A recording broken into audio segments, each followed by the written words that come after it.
That's the neighborhood hawk. I hope you could hear him. It's kind of hard to get the camera to focus on him because the sky is so blue. It didn't have anything to grab onto except the tiny little hawk. It's not good at focusing on things like that, but I hope you could at least hear him calling. I'm pretty sure he lives in this tree in my backyard because he's over here all the time, but then he'll fly off, you know, and go wherever. But then he always comes back over here. Well, good news, I think. It appears that at least a few of the cabbages are standing up on their own and looking decent. So maybe that's good. Maybe the compost I put around them is gonna help. I'm probably gonna water them here in a second this morning before the sun hits them over here, and hope for the best.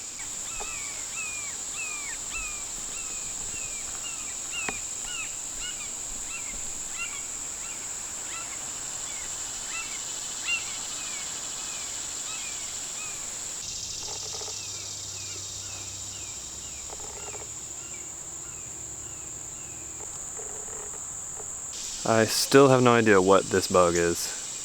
I tried to look it up, but I just got confused because there was like a couple of different options that looked very similar to what this thing looks like. One of the like Red Bull Assassin, the nymph of that looks similar, but I think what this is, I think it is a leaf-footed bug nymph, I think, and it's gonna turn into one of those leaf-looking like squash bug looking insects, but honestly I don't know. And there should be more than just that one if it was, but I don't know. Instead of okay, there's a bee flying around me. Instead of filming myself cutting all of the okra, I'm just gonna film the actual okra that I'm gonna cut, just to mix it up a little bit.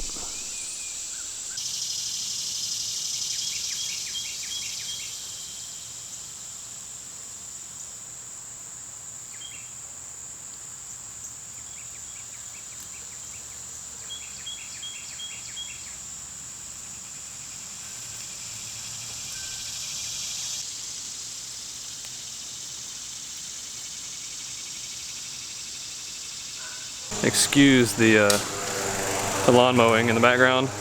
I literally almost just walked into a giant spider web, like straight into it, and there was like a freaking yellow jacket on the web.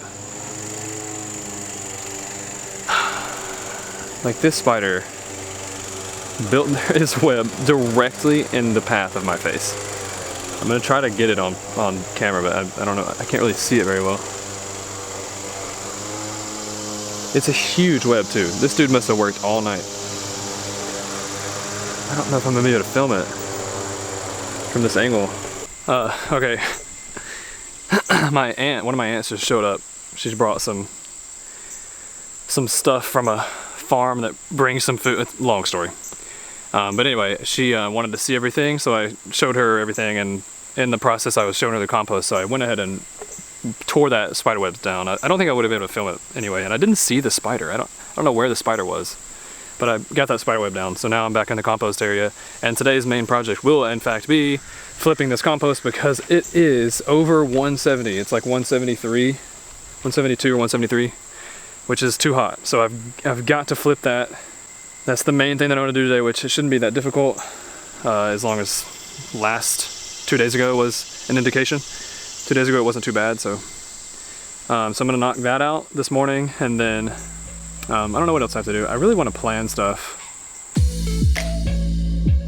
I just got freaked out by a cicada. I'm not sure how or why the cicada is in my compost bin, or in my compost heap. He just tried to fly away. I think he might be upside down or something.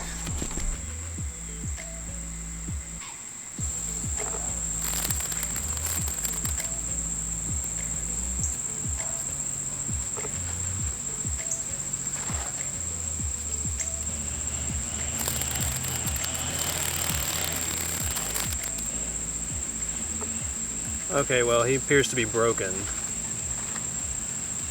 It doesn't seem like he can fly.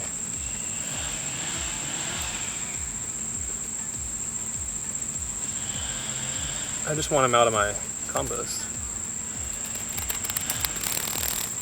Yeah, he can't fly. I might have hurt him somehow.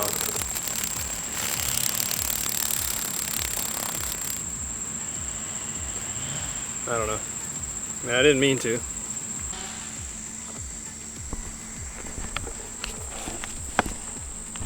I don't know, maybe one of his wings is damaged or something, I don't know.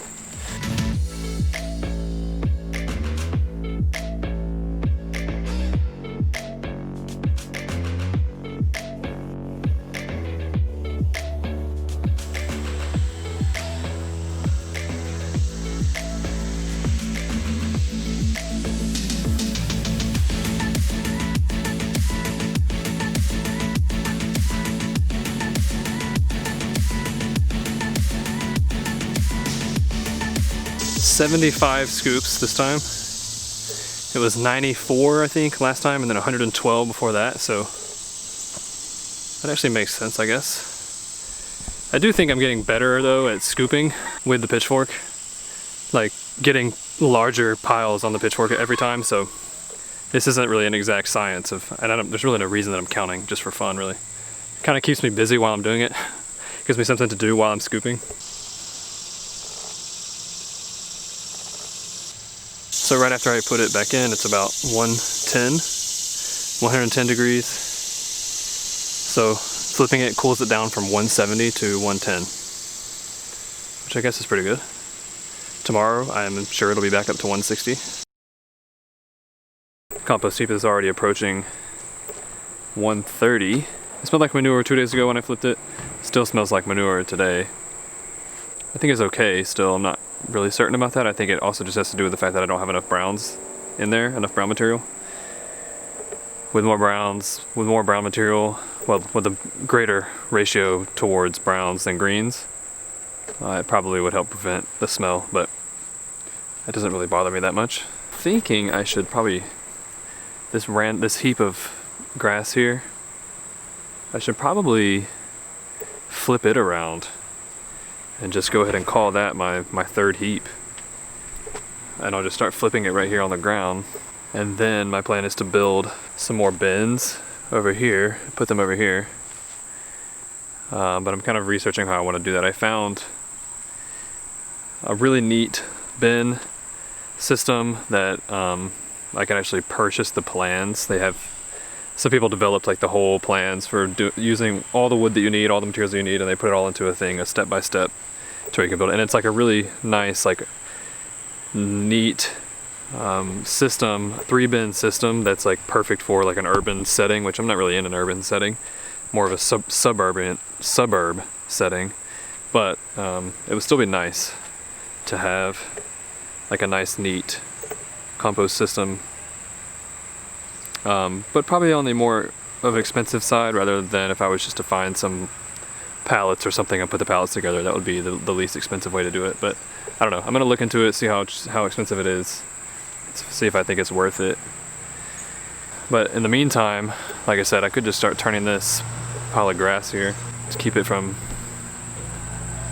going totally anaerobic and getting really smelly.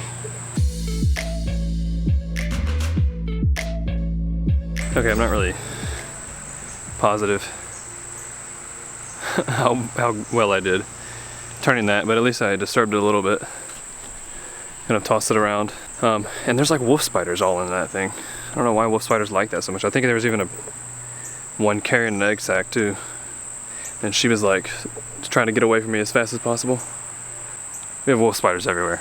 There are wolf spiders all over the backyard. And in the garden. They really like the garden too.